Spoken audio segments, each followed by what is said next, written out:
வணக்கம் நண்பர்களே, எல்லோரும் எப்படி இருக்கீங்க? நலமாக இருக்கீங்களா? நான் பாரம்பரிய ஜோதிடர் ரவிக்குமார். இப்போ நாம் பார்க்கக்கூடியது ஆடி மாதத்துக்கு உண்டான ராசி பலன்களை பற்றி தான் இந்த காணொலியில் பார்த்துட்ருக்குறோம். இந்த ஆடி மாதம் பிறக்கக்கூடிய ஒரு தருணம். குரோதி வருடம் ஆடி மாதம் 1ஆம் தேதி புதன்கிழமை அதிகாலையில் தாங்க பிறக்கப்படுது. அப்படி பார்த்திங்கன்னா அனுச நட்சத்திரம் 1ஆம் பாதத்தில் விருச்சக ராசியில் மிதுன லக்னத்தில் சனியுடைய திசையில் 216 டிகிரியில் தான் இந்த உடைய ஆடி மாதம் 1ஆம் தேதி பிறக்கப்படுதுங்க. அப்படி பிறக்கக்கூடிய இந்த ஒரு காலகட்டத்தில் காலபுருஷ தத்துவத்துப்படி 6வது ராசியான கன்னி ராசிக்கு என்னென்ன மாற்றங்களை கொடுக்க போகிறார் அதை பற்றி தான் இந்த காணொலியில் பார்த்துட்ருக்குறேங்க. பொதுவாக பார்த்திங்கன்னா ஆடி மாதம் அருமையான ஒரு மாதம். நிறைய பேர் சொல்லுவாங்க ஆடி மாதம்னா போர்க்களம் போராட்டம் அப்படி இப்படின்னு நிறைய சொல்லுவாங்க. ஆனால் அம்மனுக்கு உகந்த மாதம். பொதுவாலும் ஆடி மாதன்றது அம்மனுக்கு உகந்த மாதம். திருவிழா, பண்டிகை, கோயில் விசேஷம், இப்பூஜைகள் பண்ணுறதுக்கு எல்லாத்துக்குமே உகந்த மாதம் இந்த ஆடி மாதம். எந்த கோயில் பார்த்தாலும் இப்போ இந்த மாதம் பண்டிகை போட்டிருப்பாங்க. அதே மாதிரி குலதெய்வத்தினுடைய வழிபாடு, குலதெய்வத்தை கும்பிட்றதுக்கு இது அருமையான ஒரு மாதம். நிறைய பேர் குலதெய்வம் தெரிஞ்சு போகாமல் இருப்பாங்க, சிலருக்கு குலதெய்வமே தெரியாமல் இருப்பாங்க, சிலருக்கு எந்த மாதம் கும்பிட்றது அப்படின்றது தெரியாமலே இருப்பாங்க. ஆனால் குலதெய்வத்தை கும்பிட்றதுக்கு உகந்த மாதம் ஆடி மாதம். ஆடி மாதம் 18ஆம் தேதி முடிஞ்சு 31ஆம் தேதி வரைக்கும் பார்த்திங்கன்னா உங்கள் குலதெய்வத்தை கோயிலுக்கு போய், அதுவும் பங்காளிகளோட சேர்ந்து நீங்கள் குலதெய்வத்தை கும்பிட்டு வந்தீங்க அப்படின்னா பூர்வ ஜென்ம கர்மாக்கள், வர்க்க தோஷம், பித்ருக்கள் தோஷம் எல்லாமே சுத்தமாயிடும். ஏன்னா உங்களுடைய முன்னோர்கள் செய்த எந்த பாவம் இருந்தாலும் தீர்றதுக்கு உகந்த மாதம் ஆடி மாதம், குலதெய்வத்தினுடைய வழிபாடு. அதே மாதிரி ஆடி மாதத்தில் வரக்கூடிய அமாவாசை, பௌர்ணமி எப்பயுமே தனி சிறப்பு. நம்ம இறந்தவங்களுக்கு சாமி கும்பிட்றதுக்கு, திதி கொடுக்கறதுக்கு இந்த அமாவாசை அருமையான அமாவாசை. பௌர்ணமி அப்படின்னு எடுத்துட்டிங்கன்னா அருமையான ஒரு பௌர்ணமி. படையல் போட்டு இன்றைக்கி 4 பேர்த்துக்கு அன்னதானம் செய்து இன்றைக்கி காகத்துக்கு சாதம் வச்சு சாமி கும்பிட்டோம் அப்படின்னா எப்படியாப்பட்ட தோஷமாக இருந்தாலும் விலகும் அப்படின்றத ஒரு ஐதீகம். சரிங்களா? அப்படி பார்த்திங்கன்னா பொதுவாக இந்த ஆடி மாதம் எல்லாத்துக்குமே உகந்த மாதம். ஆனால் ஆடி 18 வரைக்கும் பார்த்திங்கன்னா எந்த சுப விசேஷங்கள் பண்ண மாட்டாங்க. சீமந்தம், வளகாப்பு, அதாவது கிரக பிரகாசம், வீடு கட்டுறது, கல்யாணம் பண்ணுறது, திரட்டி பண்ணுறது எதையுமே சுப விசேஷங்கள் பண்ணிக்க மாட்டாங்க. அந்த ஆடி 18 போர்க்களம் முடிஞ்சு எது செய்தாலுமே நல்லா இருக்குன்னு சொல்லி தான் செய்வாங்க. அப்படி பார்த்தா இந்த ஆடி 18 வரைக்கும் கொஞ்சம் பொறுமையாக இருந்துட்டு ஆடி 18க்கு மேலே நீங்கள் எந்த வேலை செய்தாலும் சூப்பராக இருக்கும், அதில் மாற்றமே இல்லை. அதே மாதிரி பார்த்திங்கன்னா இந்த கன்னி ராசிக்கு பார்த்திங்க அப்படின்னா இந்த உடைய ஆடி மாதம் என்னென்ன மாற்றங்களை கொடுக்க போகிறார். இந்த கன்னி ராசிக்கு அதிபதி யார்? புதன் பகவான். பொதுவாக கன்னி ராசி அப்படின்னாவே ஒரு பெண்ணு ராசி. கன்னி ராசிக்கு அதிபதி யார் அப்படின்னா கரெக்டாக சொல்லணும் அப்படின்னா புதன் பகவான். புதன் பகவான் யார் அப்படின்னு பார்த்தீங்கன்னா இந்த ஆயக்கலைகள் 64 கற்றவர் யாருன்னா புதன் மட்டும்தான். அப்போ 64 கலை கற்றவருக்கு எவ்வளோ ஒரு புத்திசாலித்தனமாக இருப்பார், எவ்வளோ அறிவாளியாக இருப்பார், எவ்வளோ டேலண்ட் இருக்கும். அப்போ அந்த மாதிரி பார்த்திங்கன்னா அவ்வளோவோட புத்திசாலித்தனம் இப்போ நமக்கு வேலை செய்யும். முன்னை விட இப்போ நிறைய உங்களுக்கு அறிவு உற்பத்தி ஆகும், நிறைய வேலை செய்யும். எது பண்ணலாம், எப்படி போகலாம், இந்த மாதிரி பண்ணலாமா, அந்த மாதிரி பண்ணலாமா, எது செஞ்சால் நல்லா இருப்புன்றது யோசனை நிறைய தோணும். இப்போ இருக்கிற யோசனை அறிவு ஒரு 5 வருஷத்துக்கு 10 வருஷத்துக்கு முன்னாடி இருந்தால் நிறைய சாதிச்சிருக்கலாமேன்ற மாதிரி எண்ணமெல்லாம் உங்களுக்கு தோணும். ஏன்னா புதன் பகவான் யார் அப்படின்னா நம்மளை தூண்டி விடுறவர் யாருன்னா புதன் மட்டும்தான். வாழணும் வளரணுன்றதில் நினைக்கிறதுல பார்த்திங்கன்னா ஒரு படி மேலே யோசிக்கிறவர் யாருன்னா புதன் தான். உங்கள் ராசிக்கு அதிபதியே புதன் பகவான் அருமையான ஒரு இடத்துல இருக்கிறாரு, 11ஆம் இடத்துல இருக்கிறாரு, லாபஸ்தானத்தில் சாதிக்கக்கூடிய இடத்துல இருக்கிறார். இப்போ அதாவதுன்றது எல்லாருக்குமே 11ஆம் இடம் அப்படின்றது லாபஸ்தானம். ஒவ்வொருத்தருடைய ஜாதகத்திலையும் 11ஆம் இடம் தான் முக்கியமாக பார்ப்பாங்க. 11ஆம் இடம்ன்றது லாபஸ்தானம். அப்போ உங்கள் ராசிக்கு அதிபதி பார்த்திங்கன்னா இப்போ இருக்க வேண்டிய இடம் 11ஆம் இடத்தில் இருக்கிறாரு. அது பார்த்திங்கன்னா நட்பில் இருக்கிறாரு. உங்கள் ராசிக்கு அதிபதி 11ஆம் இடத்துல சந்திரனோட, அதாவது கடக ராசியில் சந்திரன் வீட்டில் போய் நட்பு கிரகமாக உட்காந்துருக்கிறார். கண்டிப்பாக இப்போ வந்து பார்த்திங்கன்னா சாதிக்கக்கூடிய ஒரு தருணம் இந்த தருணம். எல்லாருக்குமே பார்த்திங்கன்னா எல்லா நேரம் சாதிக்கிறதுக்கு வாய்ப்பு கொடுக்கறதில்ல. அப்படி பார்த்திங்கன்னா கன்னி ராசிக்காரங்களுக்கு இப்போ ஒரு நல்ல மாற்றத்தை கொடுத்துருக்கிறாரு. உழைக்கணும், மேலே வரணும் யோசிக்கிறவங்களுக்கு தான் மாற்றத்தை கொடுப்பார தவிர உட்காந்துக்கிட்டு கரெக்டாக வெட்டி பேசிக்கிட்டு இருக்கிறவங்களுக்கு கண்டிப்பாக வாய்ப்பு கொடுக்க மாட்டார். சொல்கிறவங்கெல்லாம் இப்படி தான் சொல்கிறாங்க, எங்களுக்கு எல்லா சமயம் நல்லது நடக்குது அப்படின்னா சொல்கிறவங்க சொல்லுவாங்க. அதுக்கு தகுந்த மாதிரி நாம் பயன்படுத்திக்கிடணுங்க. அதை தவிர இன்றைக்கி வந்து பார்க்கும்போது ஜோசியர் சொல்லிட்டாரு நல்ல நேரம் வந்துருச்சுன்னு காலு மேலே கால் போட்டுட்டு வெட்டத்தை பார்த்துக்கிட்டு இருந்தால் நமக்கு கொட்டிடுமா? கிடையவே கிடையாது. பொதுவாக நமக்கு சாமின்றவரை காட்டி தான் கொடுப்பார தவிர ஊட்டி விட மாட்டார். உங்கள் ராசிக்கு அதிபதி 11ஆம் இடம் லாபஸ்தானத்தில் நட்பு கிரகமாக இருக்கும்போது கண்டிப்பாக இந்த மாதம் உங்களுக்கு சூப்பராக இருக்கும். சரிங்களா? அப்போ உங்கள் 3 நட்சத்திரங்களுக்கும் பார்க்கும்போது அதிபதிகள் யார், எப்படியாப்பட்ட இடத்துல இருக்கிறாங்க அப்படின்றது வந்து பார்த்தீங்க அப்படின்னா, உத்திர நட்சத்திரம் 2ஆம் பாதம் 3ஆம் பாதம் 4ஆம் பாதத்துக்கு அதிபதி யாருன்னா சூரிய பகவான். அப்போ அந்த உத்திர நட்சத்திரத்துக்கு அதிபதி சூரிய பகவான் அவரும் எங்கே இருக்கிறாருன்னா அவரும் 11ஆம் இடத்துல தான் இருக்கிறார், லாபஸ்தானத்தில் தான் இருக்கிறார்.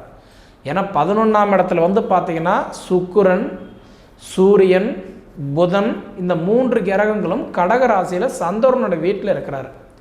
என்ன சூரியன் வந்து 11ஆம் இடத்துல லாபஸ்தானத்தில் இருந்தாலும் பகையாக இருக்கிறார். அப்போ என்னாகும்? 11ஆம் இடம்ன்றது சூரியன்றது தந்தை, கோச்சாரத்தில் சூரியன் வந்து தந்தைன்னு சொல்லுவோம். 11ஆம் இடத்துல நல்ல இடத்துல இருக்கிறாரு. ஆனால் பகைப்பட்டு இருக்கிறதுனால அடிக்கடி சின்ன சின்ன வாக்குவாதங்கள் வரும். யாராவது ஒருத்தர் தாழ்ந்து போகணும்.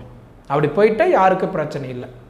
அதே மாதிரி 11ஆம் இடத்துல சுக்கிரனும் அவரும் பார்த்தீங்கன்னா பகையாக தான் இருக்கிறாரு. சுக்கிரன் யார்? கோச்சாரத்தில் மனைவி.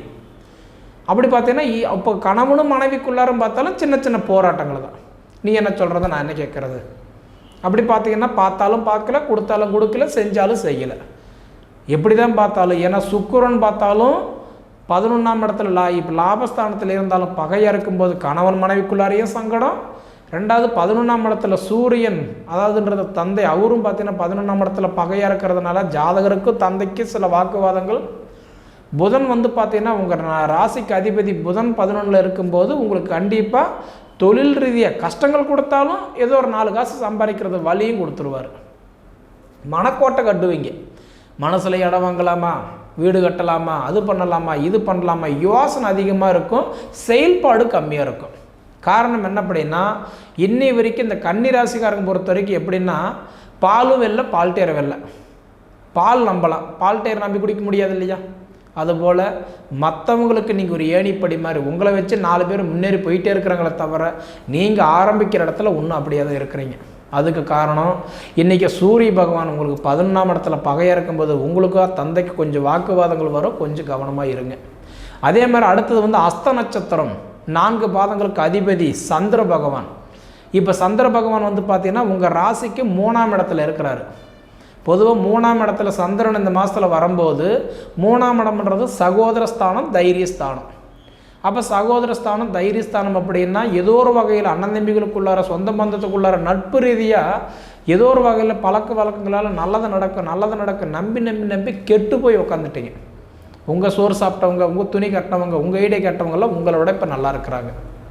அதே மாதிரி அடுத்தது சித்திர நட்சத்திரம் 1ஆம் பாதம் 2ஆம் பாதத்துக்கு அதிபதி செவ்வாய் பகவான். அவர் வந்து பார்த்திங்கன்னா இப்போ உங்கள் ராசிக்கு 9ஆம் இடத்துல உட்காந்துட்டார். அதாவது ரிஷப ராசியில் சுக்கிரனுடைய வீட்டில் உட்காந்துட்டார். குரு கூட சேர்க்கையை உட்காந்துருக்கிறார். குருவும் பார்த்தீங்கன்னாலும் குருவும் செவ்வாயும் 2மே நட்பு கிரகமாக உட்காந்துட்டார். அப்போ நட்பு கிரகமாக உட்காரும்போது என்ன பண்ணுவார் அப்படின்னா, செவ்வாய் அப்படின்றது சகோதரன், கூட பிறந்தவங்க. உங்களுக்குள்ளார பார்த்தீங்கன்னா ஏதாவது சொத்து வகையில் பிரச்சனை இருந்தாலும், காசு பணத்தில் சங்கடம் இருந்தாலும், இல்லை வீட்டுக்குள்ளார குழப்பங்கள் இருந்தாலும் ஆடி 18க்கு மேலே ஓரளவுக்கு கண்டிப்பாக நல்லாயிருக்கும். அப்போ உங்களுக்கு வந்து பார்த்திங்கன்னா இந்த 3 நட்சத்திரங்களும் 9 பாதங்கள் அடங்கின ராசி தான் இன்றைக்கி வந்து பார்த்திங்க அப்படின்னா கன்னிராசி. பொதுவாக இந்த கன்னிராசிக்காரங்களுக்கு இந்த ஆடி 18 முடிஞ்சதுன்னா கண்டிப்பாக சூப்பராக இருக்குன்னு சொல்கிறதுல மாற்று கருத்தே இல்லை. அப்போ குருவோட செவ்வாய் சேர்க்கை கண்டிப்பாக இருக்கிறதுனால எப்படி பார்த்தாலும் கல்வி கண்டிப்பாக நல்லா இருக்கும். கன்னிராசிக்காரங்களுக்கு படிப்பு சூப்பராக இருக்கும். ஏன்னா இதுக்கு முன்னாடி நிறைய குழப்பம் இருந்தது. வேறு ஸ்கூலில் சேர்த்துருக்கலாமா, தகுதிக்கு மிஞ்சி சேர்த்துட்டுமா, இல்லை இதை விட நல்ல ஸ்கூலில் சேர்த்துருக்கலாமா, இல்லை எப்படி படித்தா நல்லா இருக்கும், எந்த மாதிரி ஏது அப்படின்றது படிப்புக்கு சம்மந்தப்பட்டதில் நிறைய யோசிச்சுட்டிங்க. ஆனால் ஆடி 18 முடிஞ்சதுன்னா அந்த குழப்பமெல்லாம் ஓரளவுக்கு உங்களை விட்டு போயிடும். கண்டிப்பாக கொஞ்சம் நல்லாயிருக்கும். அதே மாதிரி பார்த்திங்க அப்படின்னா இன்றைக்கி வந்து பார்க்கும்போது புத்திர பாக்கியம் அப்படி பார்த்தீங்கன்னா 5ஆம் இடம், புத்திரஸ்தானத்துக்கு அதிபதி 5ஆம் இடம் வந்து பார்த்திங்க அப்படின்னா சனி பகவான்.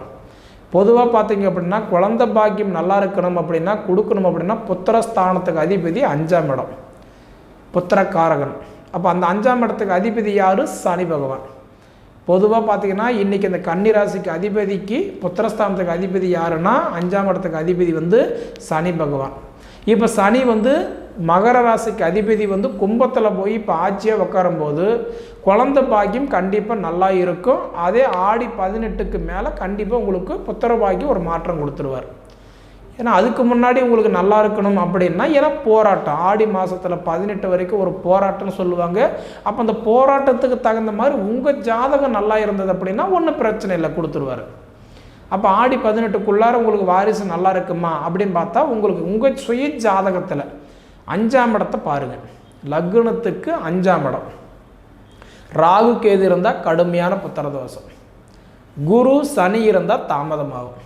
அப்போ உங்கள் சுய ஜாதகம் 5ஆம் இடம் நல்லா இருந்துச்சா ஆடி மாதத்துக்குள்ள 18க்கு முன்னாடி கூட கொடுத்துருவார். அதே மாதிரி அடுத்தது கலஸ்திரஸ்தானம், திருமணஸ்தானம். ஒவ்வொருத்தருக்குமே மாங்கல்யம் பண்ணுறதுக்கு அருமையான இடம் என்னென்னா 7ஆம் இடம். கலஸ்திரஸ்தானத்துக்கு அதிபதி 7ஆம் இடம். அந்த 7ஆம் இடத்துக்கு அதிபதி யாருன்னா குரு பகவான். கன்னிராசிக்கு அதிபதி குரு பகவான். அப்போ அந்த குரு பகவான் இப்போ எங்கே இருக்கிறாரு அப்படின்னு பார்த்தீங்கன்னா 9ஆம் இடத்துல இருக்கிறாரு. சுக்கிரன் வீட்டில் இருக்கும்போது சுக்கிரன் அப்படின்னு சொல்கிற ஒரு கோச்சாரத்தில் மனைவி. அப்போ மாங்கல்யஸ்தானத்துக்கு அதிபதி கோச்சாரத்தில் சுக்கிரன் மனைவி கூட போய் சேரும்போது மனைவியோட பார்வை காலம் பார்க்கும்போது கண்டிப்பாக உங்களுக்கு இந்த ஆடி மாதத்தில் வந்து பார்த்தீங்கன்னா கல்யாணம் பண்ண மாட்டாங்க, மாப்பிள்ளை பொண்ணு விஷயம் பேச மாட்டாங்க. அப்போ இந்த ஆடி 18 முடியட்டும், போர்க்களம் முடியட்டும் தான் சொல்லுவாங்க. அப்போ இந்த ஆடி மாதம் முடிஞ்சு அதுலேயும் பார்த்தீங்கன்னா இந்த ஆடி 18க்கு மேலே கண்டிப்பாக நல்லாயிருக்கும். ஏன்னா ஆடி 18 வரைக்கும் சின்ன சின்ன போராட்டம் இருக்கும், பயப்பட வேண்டாம். ஆனால் ஆடி முடிஞ்சு ஆவணி பிறந்தது அப்படின்னா கண்டிப்பாக உங்களுக்கு எதிர்பார்க்குற அளவுக்கு உங்களுக்கு மாங்கல்யம் கண்டிப்பாக நல்லாயிருக்கும். ஏன்னா குரு வந்து உங்களுக்கு நல்ல இடத்துல இருக்கிறார். அதே மாதிரி பார்த்தீங்க அப்படின்னா உங்களுக்கு வெளிநாடு வெளி மாநிலம் போகக்கூடிய யோகம் கன்னிராசிக்காரங்களுக்கு சூப்பராக இருக்குது. நான் இதுக்கு முன்னால் முயற்சி எடுத்துங்க, என்னால் போக முடியல, இப்போ போகலாமா, அருமையான ஒரு வாய்ப்பு. ஏன்னா கன்னிராசிக்கு வந்து பார்த்தீங்க அப்படின்னா இப்போ இருக்கிறதுல ரொம்ப டாப்பாக இருக்கக்கூடிய ராசி கன்னிராசின்னு சொல்லுவேன். ஏன்னா குரு பகவான் வந்து பார்த்தீங்க அப்படின்னா மேசத்திலிருந்து ரிஷபத்துக்கு வந்து குருவுடைய பார்வை எப்பயுமே 5, 7, 9. அப்போ ரிஷப ராசியிலிருந்து 5ஆம் இடமாக யார் பார்க்குறாரு? கன்னி ராசி. உங்கள் ராசி தான் குரு பார்த்துட்ருக்கிறாரு. குரு பார்த்தா கோடி புண்ணியம் இல்லையா?